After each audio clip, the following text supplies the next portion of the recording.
Show me your lizard face, mother. Super special, lower your weapon before I break your arm or put your lights out. Hey guys, so something we're gonna start doing on this channel here and there is bringing in people who maybe know more about certain games than I do and letting them speak to those games themselves. So, while I love Wolfenstein, I'd like to introduce you to David, who loves it even more. I will never kneel to you. Fine, I will gut you standing.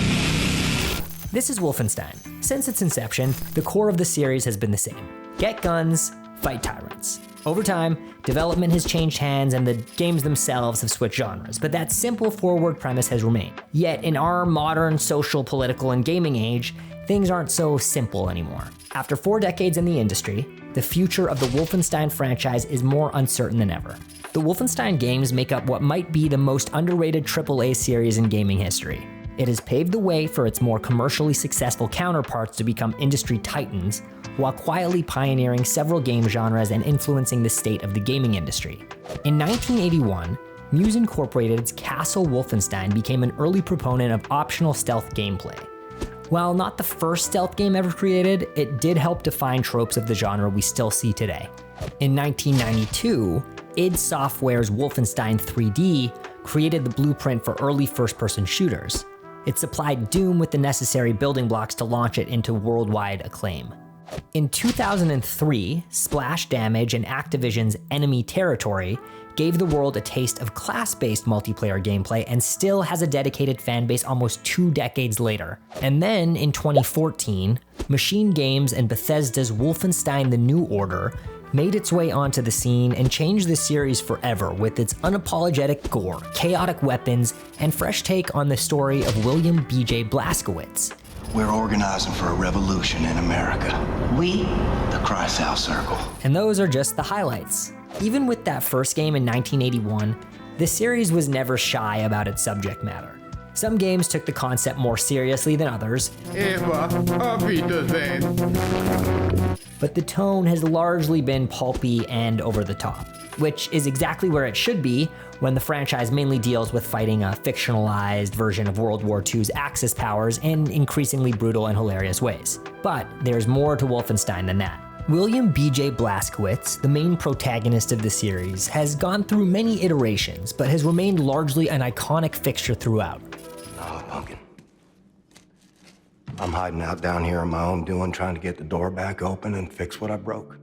And his subtle complexity as a character, particularly in the newer games, is notable for a lot of reasons. The main one being that his characterization is really just a symptom of the larger approach to the Wolfenstein franchise.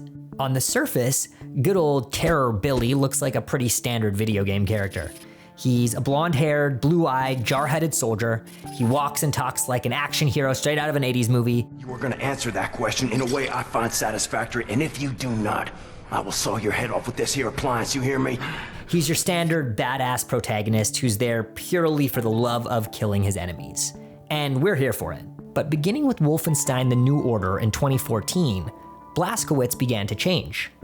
He was still a badass with a single purpose, but he was also human. He had layered friendships.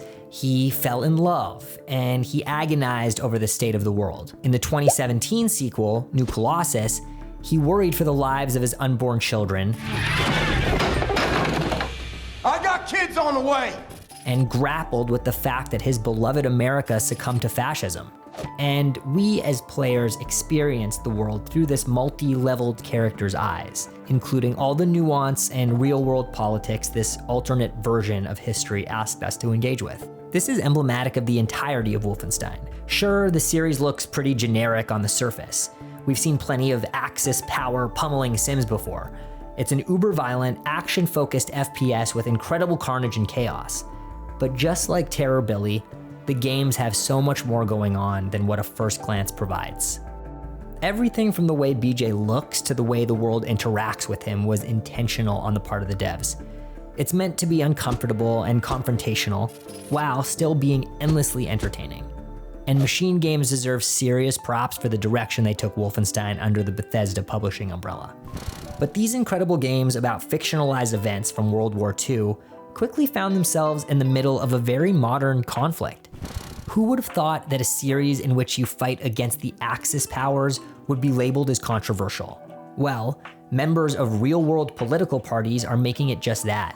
While 2014's New Order had its dissenters, things would really ramp up in 2017 before the release of Wolfenstein: The New Colossus. In the words of Machine Games senior game director Andreas Ojafors, it's incredibly weird and disappointing. We've seen an increase of right-wing extremism in the Western world. We see that online to a great degree. Right-wing extremists are great at affecting the debate online.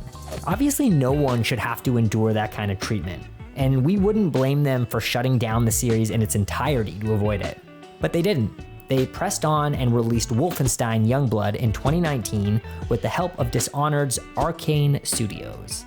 Rather than following Blazkowicz, Youngblood gives players control of one of his two twin daughters in a co-op adventure.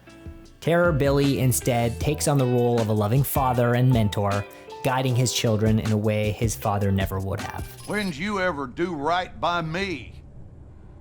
Disobedient, ungrateful, sense like a flat tire, and a mouth like a sewer. But what should have been an easy win for Machine Games and their new partners at Arcane Studios was anything but.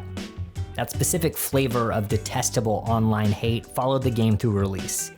But it was also just not a particularly great game. There was still plenty of blood-spurting, limb-separating, gun-toting action, yet Youngblood felt like a step down for a lot of fans. The story was far less involved in the intricacies of the Wolfenstein world and its politics. The main characters had some "how do you do, fellow kids" level dialogue, and the focus on cooperative gameplay left the single-player focused parts of the fanbase to feel forgotten. What could have been a short, fun, supplemental experience in the same vein as 2015's Wolfenstein Old Blood instead lacked a lot of what made the other games so special. Then there's the microtransactions and spotty connection to the servers, which definitely don't help with the overall experience. In short, the pressure to continue their winning streak, mixed with the constant harassment they were facing, made Machine Games falter. Youngblood didn't live up to the high standards that both New Order and New Colossus had created for the series, and neither did Wolfenstein's first foray into VR with Cyberpilot, which bizarrely released on the exact same day as Youngblood. Bethesda's Pete Hines has said that fans will be getting more Wolfenstein, and it will be no less than a proper installment in line with New Order and New Colossus. Granted, that was back before the release of Youngblood and Cyberpilot. The fact is, we need games like Wolfenstein now more than ever, but there are several factors at play here that might spell disaster for its future. New Order and New Colossus are stellar pieces of work that truly elevated the franchise on every possible level. But Youngblood and Cyberpilot really aren't great games and can't stand alongside those earlier releases. Their mediocre performances have muddied up the standards Wolfenstein fans have come to expect. Low sales numbers and mixed reviews aren't exactly a green light for publishers when considering the continuation of a series, especially a publisher like Bethesda who has several big budget projects on the go already. And then there's the political aspect of it all. The treatment of the devs by online trolls is absolutely reprehensible, and the parallels to real-world events that have been happening in America over the past few years puts everyone involved in the game's creation in a tight spot. But here we are. But where do we go from here? And what does the future of Wolfenstein look like? That's still anyone's guess. But at the very least, we can take comfort in the fact that if and when Wolfenstein returns, that 4-word premise will remain the same. And that's all we really want, right? Get guns, fight tyrants. And that's all we have for you today. Thank you so much for watching this video all the way through. While you're still here, be sure to like the video, subscribe to Nerdstalgic Gaming, and let us know in the comments, do you want another Wolfenstein game?